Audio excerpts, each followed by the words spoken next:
Bismillahirrahmanirrahim. Elhamdülillahi Rabbil alemin. Ve salatu ve selamu ala Resulillahil emin ve ala alihi tahirin el ma'sumin.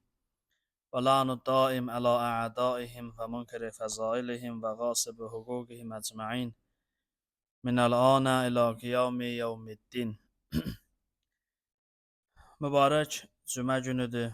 Allah-u Teala'nın mərhəmət və məğfirət bağışlanma günüdür. Seyyidül əyyamdır, günlərlə şərəflisidir. Və keçən cümələrdə biz dua barəsində danışdıq. Duanın əhəmiyyəti barəsində ki, insanın Allah yanında məqamının göstəricisi onun nə qədər duaya bağlı olmasındadır. Duaya münasibətə görə insan qiymətləndirilir. Bu barədə keçən cümələrdə ətraflı danışdıq və qeyd elədik ki, Səhifə-i Səccadiyyədə İmam Zeynulabidin əleyhissalamın 44 əxlaqi rəzilətdən, pis xüsusiyyətdən Allaha pənah aparır və keçən cümədə onun biri barəsində danışdıq ki, Həzrəti İmam Zeynulabidin əleyhissalam buyurur, Allahım sənə pənah aparıram hərislikdən ki, insan nəyin bahasına olursa olsun, yaşamasın. Yəni, müəyyən bir məqama, müəyyən bir şeyə çatmaq üçün bütün mümkün variantların hamısını yoxlamaq istəyi insanı bəlaya salan ən mühüm amillərdən biridir. Və ümumiyyətlə, bu çərçivələr arasında ara-sıra toxunacaq ki, haşiyələrə çıxacaq ki, insan diqqətli olmalıdır və insan özünə zaman ayırmalıdır, insan özü ilə danışmalıdır. Bugünkü günümüzün ən mühüm problemlərindən biri budur ki, biz özümüzlə baş-başa qala bilmirik. Biz özümüzlə oturub üz-üzə söhbət eləyə bilmirik.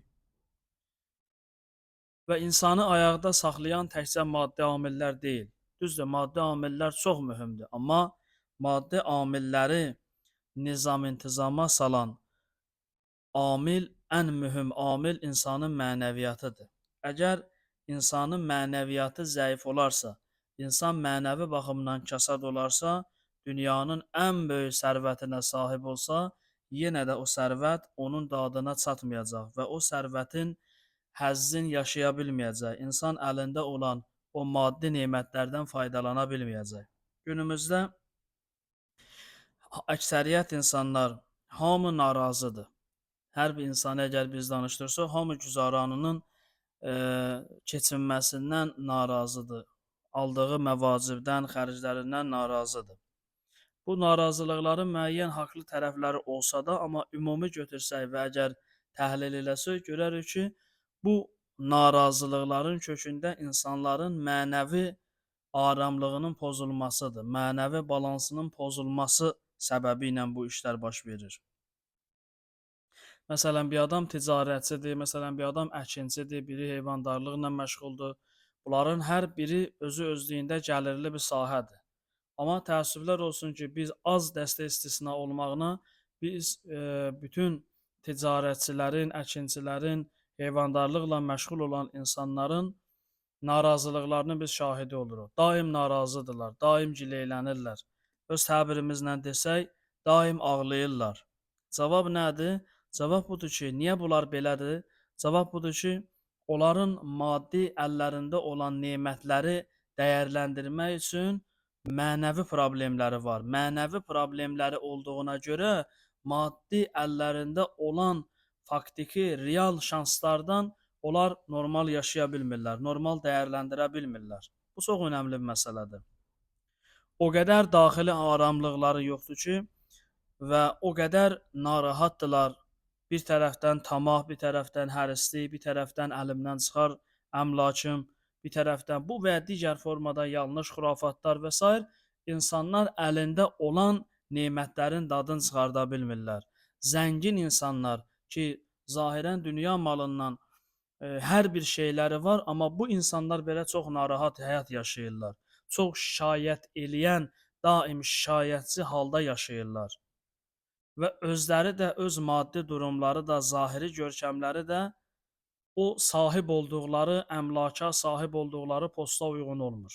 Çox zahirən kasıbyanə bir forma nümayiş elətdirirlər. Və bu əslində mənəvi xəstəliyin göstəricisidir. Hədisdə qeyd olunur ki, Həzrəti Rəsulullah buyurur: "Vay olsun o zənginlərə ki, dünyada yoxsul kimi yaşayıblar, axirətdə onları zənginlər kimi hesaba çəkəcəklər." Dünyada əlində əmlakı var, sərvəti var, pulu var, amma əlində olan sərvətdən istifadə eləmir. Özün yazıq duruma qoyur ki, güya heç bir şeyim yoxdur, amma qiyamətin günündə bunun zənginin hesabın bundan aparılır. Axı sənin varın idi. Sən əlində olan nemətdən faydalanmadın. Və Həzrəti Rəsulullah buyurur ki, Allah istəyir bir bəndəyə nemət verəndə nemətin əsərini onda müşahidə eləsin. Yəni geyimidirsə normal geyimi olsun. Hər hansısa bir sahib olacağı bir şeylər normal olsun. Ağlamaqla iş yola getmir. Niyə beləncə idi? Çünki daxili aramlıq yoxdur. İnsanların daxili aramlığı pozulub deyə bu və bunun kimi problemlər baş qaldırır. Narahat, daxili narahat olan adamı heç zadla aram eləmək olmaz. Zahirən 1 dəqiqə, 5 dəqiqə, 1 saat, 10 dəqiqə hansısa formada onu rahatlamaq olar, fikrini allatmaq olar. Amma yenə də öz qayıdacaq o problemlərinə. Günümüzün ən böyük problemi nədir deyə sual versələr, tam əminliklə və rahatçılıqla mən şəxsən deyə bilərəm ki, mənəvi boşluqlar, mənəvi problemlər bu günümüzün ən böyük problemləridir. Əgər insanların mənəviyyatında olan o boşluqlar aradan qaldırılsa, bugünkü yaşayışımız 30 il əvvəlki insanların və 30 il əvvəlki özümüzün arzularımızdır. 30 il əvvəl arzularımız bu günləri reallaşıbdır, amma yenə də biz nigaranıq, yenə də biz narazıyıq. Niyə? Ortada mənəvi balansımız pozulubdur. Biz özümüzü nizamlaya bilmirik, özümüzə çəki düzən verə bilmirik. Ona görə də peyğəmbərlərin hamısının ilk gördükləri iş insanların mənəvi aləminin zənginləşdirilməsidir. Onlar gəliblər insanlara bu istiqamətdə kömək eləsinlər. Peyğəmbərlər gəlməyiblər insanların problemlərini həll eləsinlər. Onlar gəliblər problemlərdən çıxış yolunu göstərsinlər. Nə etmək lazımdır ki, bu problemə düşməyəsən? Problemə düşməməyin yolunu öyrədirlər insanlara. Həzrəti Peyğəmbər əleyhissalam buyurur ki, mən ümmətimin fəqirliyindən qorxmuram. Ümmətim üçün fəqirlikdən qorxmuram. Soruşdular, ya Rasulullah, bəs nədən qorxursan? Həzrət buyurdu ki, qorxuram sui tədbirdən, yəni doğru düzgün planlamamaqdan qorxuram. Əgər insan doğru düzgün planlamasa, nəticə etibarı ilə fəqirliyə mübtəla olacaq, çətinliyə düşəcək. Ona görə peyğəmbərlər gəliblər insanların əlindən yapışıb müəyyən məqama yol göstərsinlər, çıxış yolunu göstərsinlər. Cümə surəsində oxuyuruq ki, Huvəllazi bə'sə fil ummiyinə minhum yətlu aleyhim ayatih. Allah, o Allahdır ki, bu insanların arasından bir nəfəri seçir, peyğəmbəri seçir, bu peyğəmbər onlara ilahi ayətləri oxuyur və ikincisini buyurur və yüzəkkihim və onları paklaşdırır, təzkiyə eləyir. Yəni onların mənəvi aləmin zənginləşdirir. Peyğəmbərlər ilkin hədəflərindən biri, ilk işlərindən biri insanların mənəvi balansını qoruyub saxlamaqdır və buna təşviq eləməkdir. İnsanı baş-başa qoyur, özü ilə baş-başa qoyur, özün qiymətləndir, özün düşün. Qurani-Kərimin ayələrində dəfələrlə vurğulanır. Düşünməzlərmi? Düşünmürlərmi? Baxmırlarmı? Görmürlərmi? Bu və bunun kimi müxtəlif təbirlərdən istifadə olunur. İnsanın özü ilə, insanı Allahla, insanı cəmiyyətlə üz-üzə qoyur ki, adam anlasın və çıxış yolu tapsın. Başa düşsün problemi nədir? Xəstə nə zaman sağalır? Daha doğrusu, hansı xəstə sağalır? O xəstə sağalır ki, bir özünün xəstə olduğunu qəbul edir. Başa düşür ki, mənim xəstəliyim var. 2, xəstə olandan sonra həkimə müraciət edir. Həkimə müraciət edəndən sonra həkimin dediyini əməl eləyir. Bu 3 dənə prosedur xəstənin sağalmasının ilkin şərtidir. Amma hamısı deyil. Bu 3 dənə olsa, 4-cü əsas ana şərt olmasa, o əvvəlki 3 mərhələ effekt verməyəcək. 4-cü mərhələ nədir? 4-cü mərhələ pəhrizdir. İnsanın özünü gözləməsi, insanın özünün öz həkimi olması. İmam Kazım əleyhissalam buyurur ki, elə dərman yoxdur ki, faydası ilə yanaşı ziyanı olmasın. Aləmdə həqiqətən də bu cürdür. Əgər biz istifadə elədiyimiz dərmanların içlik vərəqəsinə baxsaq, görərik ki, orada yazılıb istifadəsinə göstərişlər, əks göstərişlər, nə bilim, yan təsirləri və orada baxırsan ki, bir məsələn xəstəliyin, bir orqanın fəaliyyəti üçün, normal tənzimlənməsi üçün faydalıdırsa, nə qədər yerdən bunun mənfi cəhətləri var və nə qədər yerdən insanlığa insana ziyan vura bilir. Ona görə İmam Kazım əleyhissalam buyurur, elə dərman yoxdur ki, o dərmanın faydası ilə yanaşı onun ziyanı da olmasın. Bəs hansı dərmandır ki, onun ziyanı yoxdur? Pəhrizdir. Əgər insan bütün dünyanın ən böyük aliminin, mütəxəssisinin, həkiminin yanına gedir, amma özün pəhrizin gözləməsə, o həkimin müalicəsi ona effekt verməyəcək. Eləcə də mənəvi məsələlərdə də bu cürdür. Əgər insan özün qorumasa, özü ilə baş-başa qalmasa, özü ilə Allah arasında olan problemləri görməsə, onun effekti olmayacaq, onun faydası olmayacaq. İnsan özünə nəzarət eləməlidir, diqqət eləməlidir özünə. Və bu qədər ki, danışdım Qurani-Kərimin ayələri və hədislərə əsasən, istəyirəm bunu deyəm ki, biz özümüzlə baş-başa qalmağı bacarmalıyıq və indidən anlamalıyıq ki, Allahla bizim aramızda vasitələr yoxdur. Allahla baş-başa qalmışıq. Düzdür, biz Allaha gedən yolda bizim vasitələrdən istifadə eləyə bilərik. Şəfaət var, vəsilə var. Mən bu mənada etiqadi mənada bu qeyd olunanlar öz yerində.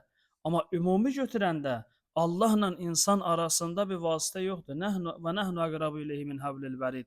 Biz onlara şah damarından da yaxınıq. Onların dediyi söz artıq bizim huzurumuzdadır. Mücadilə surəsində buyurur, 3 nəfər olsalar 4-cü odur. 4 nəfər olsalar 5-ci odur. 5 nəfər olsalar 6-cı odur. Harda olsanız, az və çox olmağınızdan asılı olmayaraq növbəti Allahdır. Və bu onu göstərir ki, insan özü ilə Allah arasını islah eləməlidir və düşünməlidir ki, mən nə eləyim vəziyyətdən çıxış yolu tapım, öz problemimi tapım. İnsan Əhl-i əleyhissalam buyurur ki, bizdən başqa heç kəs iddia eləyənməz ki, qəlbimiz təmizdir. Çünki hər kəsin qəlbində həsəd var. Hər kəsin qəlbində təkəbbür var. Hər kəsin qəlbində dünyanın aşırı ifrat məhəbbəti var. Hər kəsin istisnasız olaraq yeganə əhl-i beytdir ki, Allah onları çirkinliklərdən paklaşdırıb, təmizləyib, onlar özlərinə nəzarət eləyə bilirlər. Hər bir insanı sadəcə müəyyən bir şəraitdə indi sakit adam görsənə bilər. Amma elə bir məqam gələr ki, onun dünya sevgisi qabarıq üzə çıxar, onda bilinər.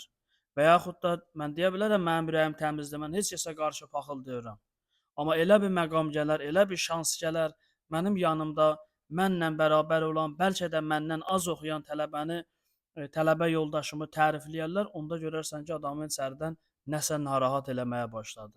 Yanımda kimisə tərifləyəndə görsən ki, içəridən adam var, narahat olur. Hərənin bir tərəfdən mütləq sadəcə dərinlik fərqi var. Kimi üzdədir, anidən elə anında üzə çıxır, kimi biraz dərin qatdadır, kimi lap dərin qatdadır ki, o elə bir şəraitdə üzə çıxanda artıq Allah göstərməsin onun qabağında dayanmaq olmur.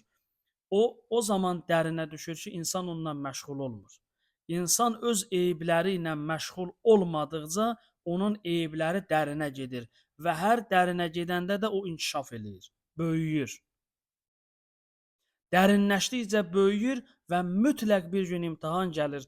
O dərinə yerləşdirdiyimiz o əxlaqi rəzil xüsusiyyətlər bir gün partlayışla üzə çıxır və artıq o partlayanda bütün cəmiyyət bir-birinə dəyir.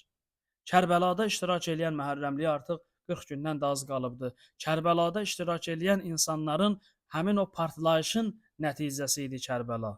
Daxillərində gizlətdikləri o rəzil xüsusiyyətlərin üzə çıxması idi. Biz bunları sadə bilməyək. Bu mövzular sıradan mövzular deyil. İmam Hüseyn əleyhissalam soruşurdu ki, məni niyə öldürürsünüz? Səbəb nədir? Onlar səbəb kimi deyirdilər ki, buğzənli əbik, atıva olan qəzəbimiz səbəbi ilə biz səni öldürürük. Qəlblərində Həzrəti Əliyə qarşı olan kin, küdurət, ədavət bunları gətirib imam qatilinə çevirdi.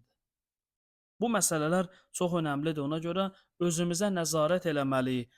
Peyğəmbərlərin hədəfi budur ki, yüzəkkihim, onları təzkiyə eləsin. Və Şəms surəsində Allah 11 dənə and içir. وَالشَّمْسِ وَضُحَاهَا وَالْقَمَرِ إِذَا تَلَاهَا 11 dənə and içəndən sonra ki, görəsən nəyə and içir? Bunun andın nəticəsi nə olacaq? Gəlir deyir ki, "Qad əfləha mən zəkkaha və qad xabə mən dəssaha." Özün təmizləyən nicat tapır, özün xarab eləyən, özünə nəzarət eləməyən insan isə məhv olur. 11 dənə Allah and içir, 11 andın nəticəsində buyurur ki, özünə vaxt ayıran nicat tapacaq, özünə vaxt ayırmayan bədbəxt olacaq. Öz sadə, loru dildə mənası budur bunun. Necə deyərlər? Ona görə bu məsələyə diqqət eləmək lazımdır. Bu o ki, oxudum İmam Zeynulabdin əleyhissalamın səhifə-i Səccadiyyədə İmam buyurur, Allahım sənə pənah aparıram bir hirsdən, yəni hərislikdən. İkincisi İmam buyurur ki, Allahım sənə pənah aparıram qəzəbin mənə hakim olmasından. Qəzəb özü özlüyündə normaldır. İnsanın qəzəbi olmalıdır. Qəzəb insanın müdafiə mexanizmidir. Allah insanın fitrətində qoyub ki, insanın əgər qəzəb hissi olmasa, özünə aid olan belə deyək, əmlakı, hərimi qoruya bilməz, qorumaz, əhəmiyyətsiz olar onun üçün. Qəzəb lazımdır, amma qəzəbi kontrolda saxlamaq lazımdır. İnsan qəzəbə hakim olmalıdır. Qəzəb insana hakim olsa, aləmi vurub dağıdacaq. Aləmi vurub dağıdandan sonra da tövbə istiğfarın əhəmiyyəti yoxdur. Bir dənə qəlbi sındırasan, Peyğəmbər buyurur, sonra dünyanı onun əvəzində infaq eləyəsən, onun əvəzi deyil. Bir qəlbi sındırmaq bu qədər qorxulu məsələdir. Peyğəmbər buyurur ki, möminin qəlbini sındırmaq Kəbəni viran eləmək kimidir. İnsanlar nə qədər bir-birlərinə ehtiram qail olmalıdırlar. Kəbənin necə ehtiramı var? Müsəlmanların ümumi qibləsidir, hamımızın qibləmizdir. Necə onun hörməti var, ehtiramı var? Eləcə də insanlar bir-birlərinə o cür hörmət, ehtiram gözləməlidirlər. Çünki Kəbənin memarı insandırsa, insanın memarı isə Allah-u Teala'dır. Ona görə bu məsələdə diqqətli olmaq lazımdır və qəzəbin hakim olmasından İmam Zeynulabdin əleyhissalam Allaha pənah aparır ki, Allahım sənə pənah aparıram, qəzəb mənə hakim olmasın, mən qəzəbə hakim olum. İnşallah Allah nəsib eləyərsə, növbəti cümədə qəzəb barəsində, əsəb, qəzəb barəsində olan ayə və hədislərə toxunarıq. Allah inşallah sizdə bizdə hər birimizi dediklərimizə, eşitdiklərimizə əməl eləyənlərdən qərar versin inşallah.